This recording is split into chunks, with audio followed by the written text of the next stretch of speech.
Hello, everyone. This is Albert Espinoza, and this is week 5 of our MPA 540 Public Personnel Management course at CBU with Dr. David Powell. And this week's presentation will deal with how to release someone at work. I decided to pick this subject because it's not an easy one, and this is a training course that is typically not offered at any agency or organization for supervisors and anyone in the leadership role. So I wanted to touch on a subject that is challenging and one that can hopefully help future supervisors and leaders in the workforce. Firing someone is never easy to do, especially if you're that leader, that supervisor who's initiating the conversation. For the purposes of this training, we're going to let someone go during their probational period. It makes it a little bit easier for this training course because if we were to release someone who's already passed their probation, it would be a little bit different. So for this training course, it's the release of someone from their probational period. We'll also assume the expectations of the position and the necessary training had already occurred during the onboarding with this person, so they knew what their role, their job duties, or expectations were of the position. So during that conversation with the person, as you're going to release them, you need to be clear and concise with the person. You do not want to send any mixed messages, such as, we're sorry we have to do this, or we're sorry we're letting you go. I've heard some supervisors start off with that conversation, and that sends mixed messages. So again, you want to be clear and concise with the person. Unfortunately, we are not sorry that the person's being let go because they're not meeting the expectations of the position and of the division or the department or the organization. So when delivering the message that you're letting someone go, you need to be honest and straight to the point. Don't sugarcoat it, and also don't be mean about it too. Don't just say you're fired. You've got to be respectful and graceful as a supervisor and as a leader when delivering this type of message. As I mentioned in the previous slide, you want to be professional. You don't want to just tell the person you're fired in a very disrespectful way. If you're going to let someone go, you want to do this behind closed doors. You don't want to do it in front of the team or in front of their peers because that can also hurt, risking morale, and you're humiliating the person by doing that. Another thing is you don't know how that person's going to react. So you're also looking out for the rest of the team, because if you put that individual in a predicament like this where they are being humiliated in front of their peers, you don't know how they're going to react. So for the safety of yourself, that person, and the rest of the team, you want to do this behind closed doors. And when you do deliver this message behind closed doors, I typically like to have a second supervisor with me. So you want to have another witness, because you don't want to turn this into a he said, she said, he said situation during the termination component of it. I call it the rule of two, at least minimum of two supervisors when you are delivering this message to an individual that you are going to be letting them go from the organization.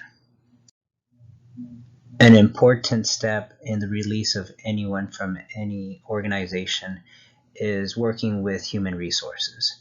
Especially if they are decentralized, you want to ensure you're following all protocol. For this training purposes, again, we're releasing someone from their probational period. At the city of Rancho Cucamonga, as an example, a person's typically in probation for 12 months. If we were to do the lengthier training of letting someone go of their full release after their 1-year probation, you'd probably need to get some union representation involved, which again adds an extra lengthier step to the process. So again, for this purposes, we're going back for a probational release. And again, going to human resources is important because we want to make sure we're following all policies. We want to make sure when releasing this person that there's no wrongful termination case against the organization. And quite frankly, that can still happen. It can still lead to an investigation even during a probational period. especially if the policy says you can't let someone go without a cause or reason during a probational period. And sorry, I want to tell you guys is I was investigated for wrongful termination for a person who claimed they were let go because of their sexual orientation. And so, luckily for myself, I had followed the right protocol and followed the HR guidelines and policies to make sure the release of this individual was done correctly. This shouldn't be a surprise to the individual who was just let go. Hopefully, leading up to the events of that date of release, you should have had verbal and written warnings with the person, maybe sat down with them, consulted them, kind of guiding them through some of their mistakes and some of the things that they weren't doing. As a supervisor, biggest thing I want to tell you, documentation, documentation, documentation. You want to make sure you were taking notes, that you were taking logs of those verbal and written discussions you were having with that person, letting them know the why. Hey, we're letting you go because on these dates, this is what happened. Depending on your agency, sometimes a person doesn't need to be told the why when they're being released during a probational period. But working with human resources at the City of Rancho Cucamonga, we like to provide documentation to present to the person the day that we're releasing them, showing them the why they're being released. So that way they're not surprised, it's in writing, and there shouldn't be any sort of idea that this was part of a retaliation. So going back to the person who had put the claim against the city and myself, that person did receive a poor performance evaluation at the 6-month mark. Had several written and verbal warnings letting them know that they needed to improve their performance. And on their evaluation, the person even signed it and acknowledged their faults, which were coming late into work, not performing their duties and assignments as tasked and assigned, straight out just disobeying directions, and a lot of surfing the web on their computers when other peers of theirs were calling them out on it. So during the investigation, there was an outside consultant that came in and met with myself, met with the person, met with several of the staff.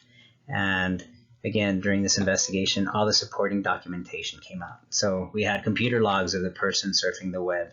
We had their key access cards showing them coming in late into work. So again, all the documentation, the performance evaluation, all of this came out during the investigation, and it was showed to the person, explaining to them the why they were released, not just because of sexual orientation, which had nothing to do with that. But again, luckily for myself, working with HR, documenting this over the span of the 6 months, we were able to correctly let go of someone. We didn't have to tell them the why during their probational release. But again, for this case, it was important to have this information because there was a claim against the agency, against myself, and we were able to justify and prove the why. It had nothing to do with who they were. It had to do with their lack of performance. So after everything is said and done, the next step you want to do is tell your staff what happened. They need to hear it from leadership themselves. Hey, this person is no longer with us. Don't go into the details of the why the person was let go. Just let them know that this person is no longer with the organization. Gossips and rumors may come of this because people will second guess, hey, why was this person let go? What was going on? Again, assure your team this person was let go. They just weren't meeting the expectations of the organization, and that's it. You don't have to go into the other details of the why. Another important reason you want to talk to staff is you're going to have to let them know that they're going to be a person down, and this will change workloads, and some assignments that person was working on may be given to someone else. While the position is backfilled and it goes back out for advertisement to recruit someone new, there might be a little challenges for people, but again, you want to calm staff down, kind of explain that the person is no longer there, restructure any of the workload that needs to be spread around the team, and kind of take it from there. And if you need to, as a supervisor, maybe help out a bit, especially since you will be down a person for a while. I hope this training video has been helpful for those of you looking to become a supervisor or who haven't had the opportunity to release anyone from work just yet. This is something I learned through the School of Hard Knocks or on-the-job training. Looking back, I wish someone would have walked me through this process when I first became a supervisor. This is very important, especially if you as a future supervisor or current supervisor will be doing this in your career. So it's important to have some coaching and some mentoring for any first-time supervisors who are going to have to go through this process either in the near or future. So I hope this was helpful. I can't wait to hear your comments and watch your videos. For that, have a great week and God bless. Bye.